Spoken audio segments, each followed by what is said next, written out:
Почитувани, како да беше малку трошокот од 500 евра врз фирмите за нови каси. Фирмите, кои едва и преживуваат, уште не ја исполниле оваа законска обврска, а за 2 месеци ги чека нова. Сите фирми треба да имаат по 2 GPRS каси. Втората е задолжителна резервна. Почитувани, ова не е шега. Ова го предвидува членот 13 од Законот за регистрирање на готовински промет. Трошоците на над 80.000 фирми за каси се удвоени. Сега тие изнесуваат до 1000 евра по субјект. Нема објаснување од власта за оправданоста на овој последен скап потек што ги тресе испразнетите каси на стопанството. Например, колку често фискалните каси се расипуваат, колкав е нивниот број, која е гаранцијата дека резервната каса ќе даде ефект.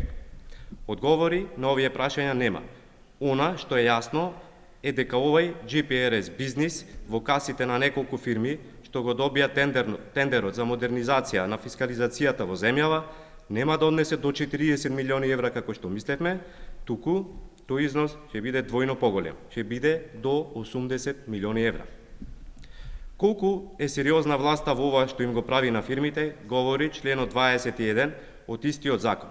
Секоја фирма што нема да има 2 вакви нови каси, ќе плати казна од 2800 евра. Се покажа неточно тврдењето на власта дека трошокот за касите нема да падне врз фирмите што користеле даночен кредит. Прво, и тие фирми во најголем дел, според законот за данокот на добивка, ќе си ги платат касите. А второ, најголем дел од предпријатијата се мали дуќанчина со по еден вработен што не користат даночен кредит.